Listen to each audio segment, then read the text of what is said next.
Ka-Express, kumpirmado na nga ang matagal ng usap-usapan. Ang Gilas Pilipinas ay magkakaroon ng exhibition game laban sa professional club team ng New Zealand na ang Manawatu Jets sa June 28 sa Palmerston North, New Zealand.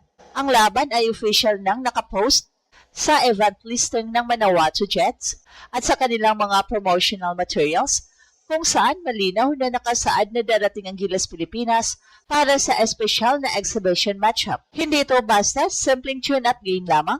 Napakahalaga ng laban na ito dahil bahagi ito ng paghahanda ng Gilas para sa mga susunod na international competitions at sa mas matitinding laban kontra mga kupunang mula sa Oceania. Matatandaan na ilang buwan lamang ang nakalipas na nakatikim ang Gilas ng matinding laban kontra New Zealand All Blacks sa FIBA World Cup qualifiers, kaya malinaw na gustong sukatin muli ng coaching staff ang kakayahan ng kupunan laban sa istilong basketball ng New Zealand. Mas lalo pang naging interesting ang development na ito dahil ilang araw matapos ang laban kontra Manawatu Jets ay nakatakda ring harapin ng Gilas ang mismo New Zealand All Blacks sa Auckland sa July 3. So ibig sabihin, maaaring gamitin ni Coach Tim Cone ang exhibition game bilang laboratorio para subukan ang rotations, chemistry at adjustments bago ang mas seryosong international encounter. Sa unang tingin, maaaring isipin ng iba na club team lamang ang Jets, pero huwag tayong magkakamali. Ang New Zealand basketball system ay kilala sa physicality, shooting at mabilis na ball movement, kaya para sa Gilas, isa itong napakahalagang pagsusulit bago sumabak sa mas mabigat na laban sa international stage. At ang tanong ngayon, sino-sino kaya ang bubuo sa final roster ng Gilas para sa biyahe sa New Zealand? Kung susuriing mabuti, may mas malalim na dahilan kung bakit napakahalaga ng tune-up game ng Gilas laban sa Manawatu Jets ngayong June 28. Una sa lahat, hindi basta exhibition game ang tingin dito ng coaching staff. Ang timing ng laban ay halos perfecto para sa national team. Ayon sa official na event posting ng Jets, magaganap ang laro sa Palmerston North bilang special na international exhibition na tampok ang Gilas. Ang ganitong uri ng laro ay bihirang mangyari laban sa isang aktibong professional club team mula sa New Zealand basketball system. Sa ilalim ni Coach Tim, malinaw na ang direksyon ng Gilas ay hindi lamang manalo sa Asia, kundi maging competitive rin laban sa mga bansang matagal nang nagbibigay problema sa Gilas gaya ng New Zealand at Australia. Kaya hindi nakakagulat na pinili nilang maglaro sa mismo New Zealand upang maranasan ng mga manlalaro ang environment, physicality at estilo ng basketball na karaniwang dala ng mga Oceania teams. At isa pang mahalagang aspeto ay ang adjustment period ng roster. Sa mga nakaraang buwan, ilang beses nang nagbago ang lineup ng Gilas dahil sa injuries, club commitments at availability issues, kaya ang isang tune-up game laban sa professional competition ay nagbibigay ng pagkakataon sa coaching staff na makita kung aling combinations ang epektibo. Posibleng makita rito ang mas malaking papel ng mga batang players habang sinusubukan ng coaching staff kung sino ang maaring maging long-term pieces ng programa. Mahalaga rin ito para sa chemistry ng team, lalo na kung may mga bagong players na isasama sa rotation.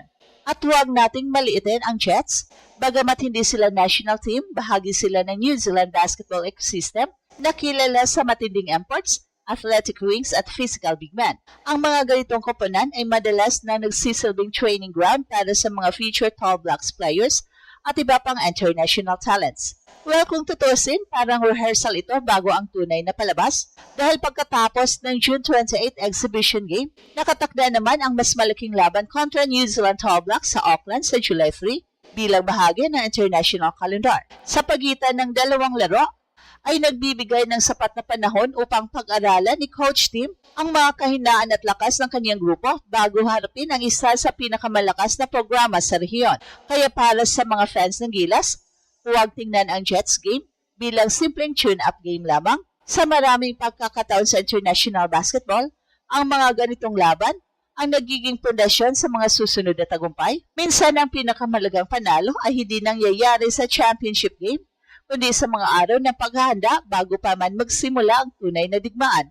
Pero habang nakatutok ang karamihan sa resulta ng laro, may mas malaking kwento na dapat bantayan ng mga tagahanga ng Gilas at yon ay ang sistema.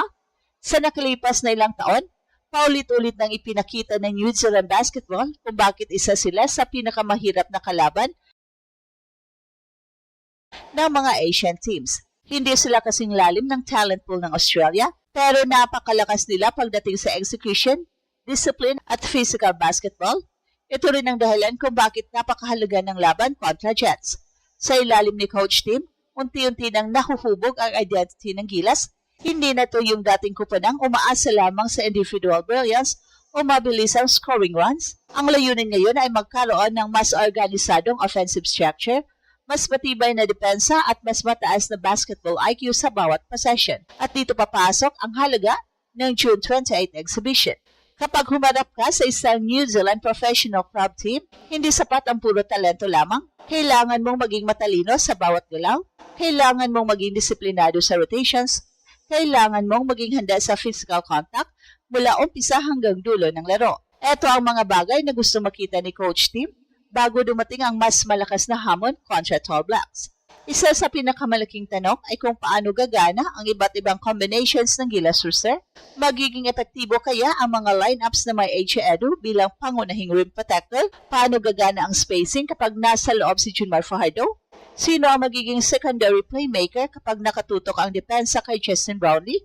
At higit sa lahat, gaano kabilis makapag-adjust ang Brown team laban sa mas physical na style ng New Zealand Basketball? Ito ang mga sagot na maaaring makuha ng coaching staff laban sa Manawatu Jets. Hindi rin natin dapat kalimutan ang psychological aspect ng biyahe. Ang paglalaro sa New Zealand ay ibang-iba kumpara sa paglalaro sa Pilipinas. Mahabang biyahe, bagong environment, ibang crowd at ibang basketball culture. Sa international tournaments, madalas itong nagiging factor. Kaya para sa Gilas, hindi lamang ito basketball preparation, ito rin ay mental preparation. At habang papalapit ang July 3 showdown laban sa New Zealand Tall Blacks, bawat minuto sa loob ng exhibition game na ito ay magiging mahalaga. Bawat turnover, bawat defensive breakdown, bawat successful adjustment ay maaaring maging reference point ng coaching staff sa susunod na mga araw. At kung may isang bagay na gusto makita ng mga Pinoy fans, yun ay ang patuloy na pagunlad ng kupunan.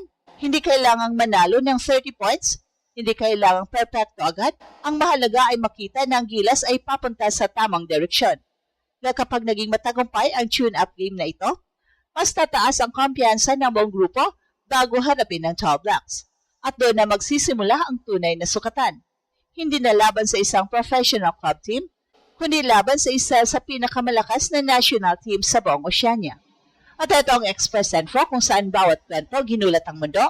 Don't forget to like and subscribe.